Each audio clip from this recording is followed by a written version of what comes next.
Okay, today, 15th of November 2022, and the bridge over the back there is Ben Lomond Road.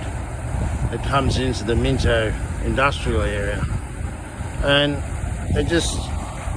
what's actually happening here is when they developed all the factory areas, they've just put concrete creeks in, and like this sort of doesn't really go well with any sort of biodiversity of a natural nature way to come through here. But again, a lot of weeds growing in concrete and stuff like that, and obviously the water, when it was flooding through here, took out some of the embankment, as you can see. And like you can sort of see with the force that would have come over this pier here and hitting this embankment has just broken all of this away, and it's just sort of from the floods and everything. But notice here too, like our grass reeds on the side there that are growing over here along the side, like they used to like living in water and on the edges of water, and like I can't understand why we can't return this to a creek, and instead of having this concrete floodway, whatever. I just think it'd be far better if we sort of turned it back to nature. Okay, so this is the other side of that little dam there, and we're going to take a little adventure to see where the water's flowing to. Could be an interesting sort of day to see what we find. Again, we have the signs of the litter that have obviously been washed down by floods, but at least it's not so bad. It seems to be a lot cleaner through these areas than some of the other ones that I've visited. Okay, here we have from the factory areas a pipe that runs down to this creek here. No gross pollution trap on the end. There's a little bit of litter in there, not much, so obviously the streets might be cleaner around this way. There's an area over there that's still puddled, obviously from the amount of rain that we've had, and even the ground that I walk upon as we walk along, you can see it's quite soft, so the water's still being retained in the land here. And just coming across here now, there's just a couple of like little pond areas. Like, why can't we return these two ponds? Let bird life live here, and you know, keep the ecosystem of what actually used to live here going. Again, here's an area of a bit of water, and as you can see up around here, there's more. It sort of goes back up over there. Turn them into ponds. Let native wildlife live. Okay, so I reached like this sort of ramp that comes down here, and there's water flowing in here. There's a little pond beside it, which is quite nice. Got the phragmites growing through it. And then again, you can see here where the silt's been built up by rocks that have been sort of fallen into the area. And again, across the road, you can see, again, it's another little swamp. And then that goes up to the back of the factories there. Again, just behind this wall here, there's more pond areas assessing and being formed. You can sort of see from this grass bank and even just here in front of me how it's all been trapped up and washed up and everything. Obviously the water was up to about this level when all the storms were coming through. Okay, we've got a sea oak that's obviously been chopped down and still trying to grow, and it's at least caught some of the rubbish from getting down to the Georges. Little bottle brush, and another couple over here that are trying to grow from the sides of the bank. They should be allowed to grow, help filter this water system. Okay, here's another open drain that comes from the factory areas, and it's got a lot of the grass was washed down by the river, trapped over the entrance of it. And right just here there's a lot of weed growing here before it flows down eventually along this pathway and into the Boboing Creek. Okay, here's another one from the back of the factory area, and as you can see, it's just smothered with grass here and the weeds in front of it. And again, comes along there's oil here as well, and then it goes down and into the Boboing Creek again. Now, areas like this, especially where there's oil on top of the surface, we should be trapping this oil before it gets into the river systems. Okay, here we have an area that's sort of quite wet and like a wet area sort of thing, and the ibis birds are all living here. Like, you guys know him as the bin chicken. He's only a bin chicken because we've taken away his home and his feeding ground. But at least here, with these little ponds that have been emerging along this bank here, they are actually got a feeding ground. So just keep them out of the bins, return their home, return their feeding grounds. Simple, isn't it? Now here we have a massive outlet you could walk through, and the water comes down through again through reeds and weeds and everything like that along this concrete strip, but continues running along here, and then again out to Boboing Creek, sorry.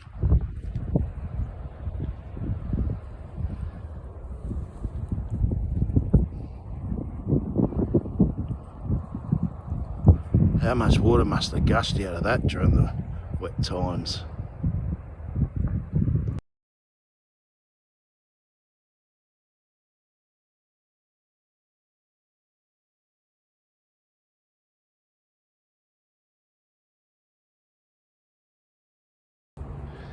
Okay, again, more weeds growing through our trees, vines growing here, balloon vine, and a bit of morning glory.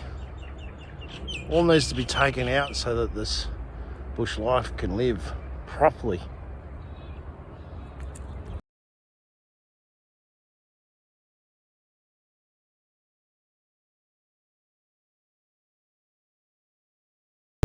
Okay, here we have another outlet.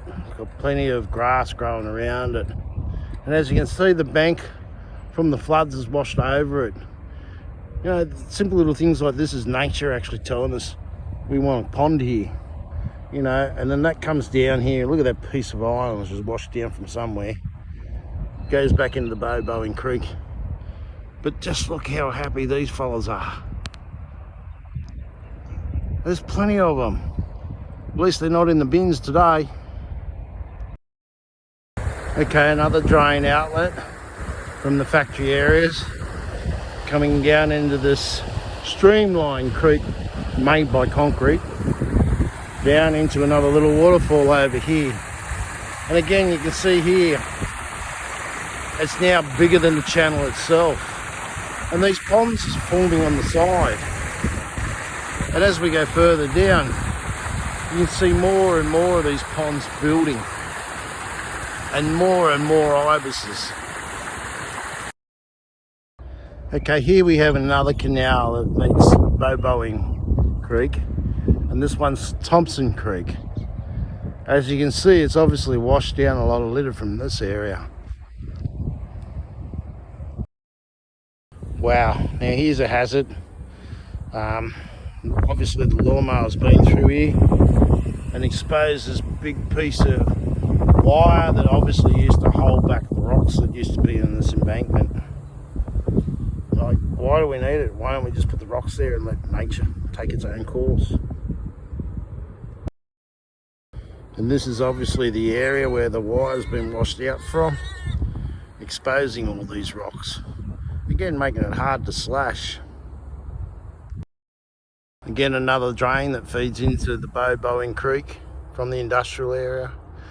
And then on the other side, there's another waterway coming through from over there.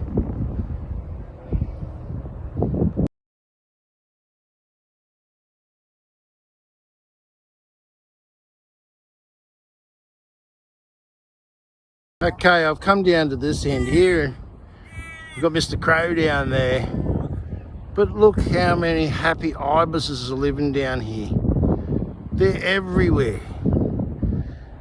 It makes me stop and think a bit too, because there's some rubbish down here as well, especially on the banks over here, where a lot of them are actually feeding. It makes me think, did we teach them this? To go looking for food in rubbish? Stop and have a good think about it. There's even just down here, right there. Where are we there? It is too. It's a heron. Wow. A heron's down here feeding in these waters. See what I mean by ponds? We can make ponds instead of concrete pools. It'd be more natural and they would return it back to nature.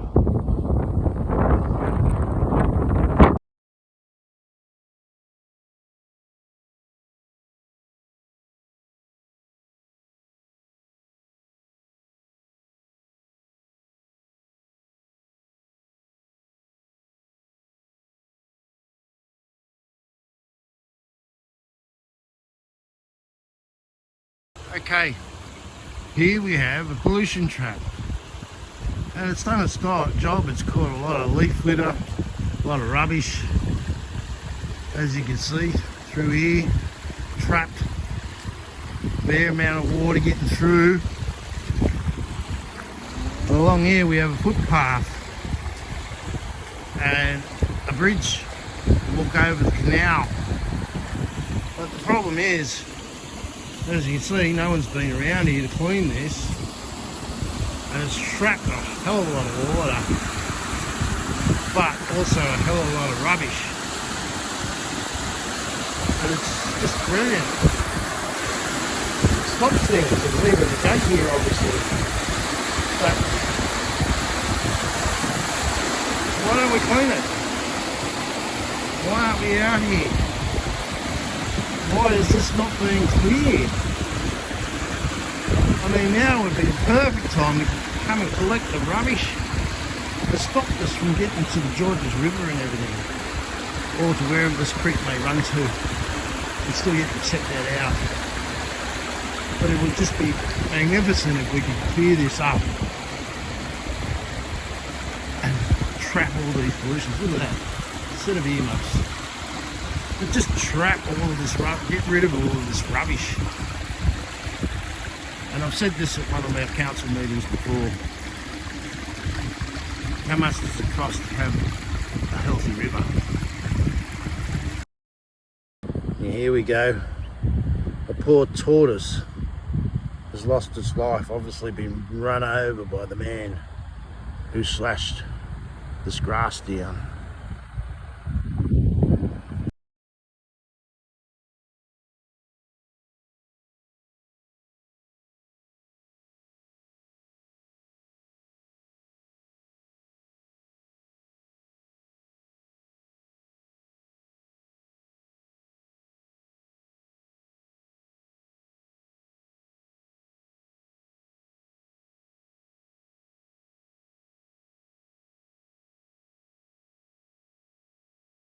We've taken a bit of a diversion off Bowen Creek, and we're going to follow the track of the Thompson Creek, which, as you can see, is again just another concrete channel.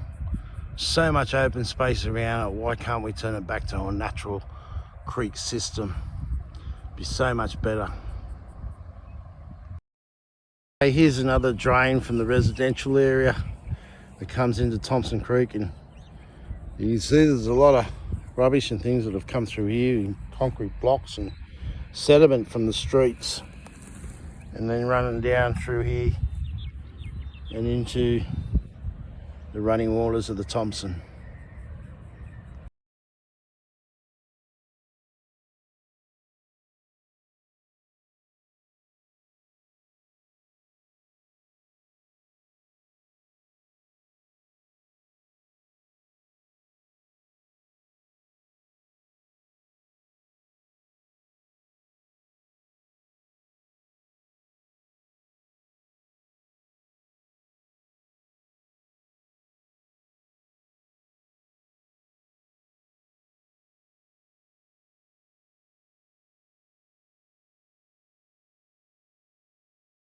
Okay, we have big concerns about plastics getting into the water system.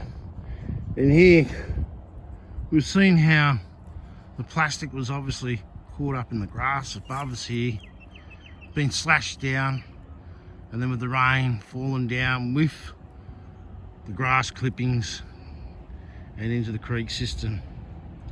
This is where it's coming from. Don't have the time on it.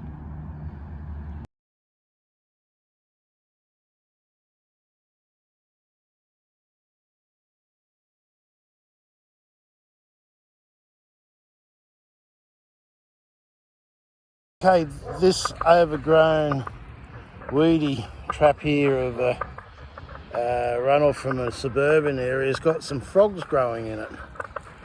But eventually this drain goes through that grassy area and into the Thompson Creek. But see, if we had ponds, how much better would it be for these critters to live?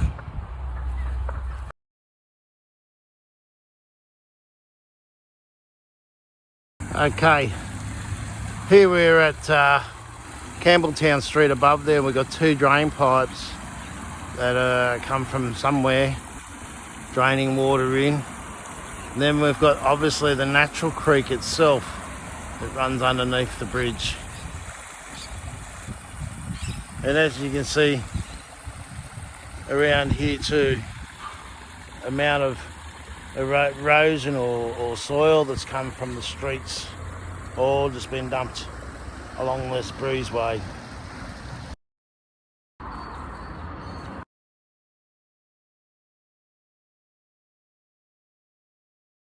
The way they set these drains up, they've got like a gap there,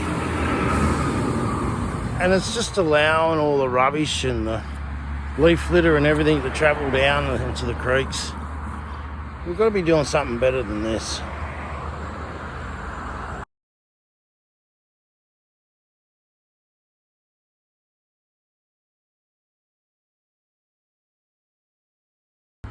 Okay, we're up near the roundabout on Campbelltown Road that goes off to Boeing, and this is a drain, and you can see what's seeped out through the drain. There's a lot of sediment all been stored here, but at least this is a natural causeway because it's got the reeds and everything growing in it, and it stretches all the way back to the bridge we were at a minute ago, as you can see, all the way along there back down to where we just came up from.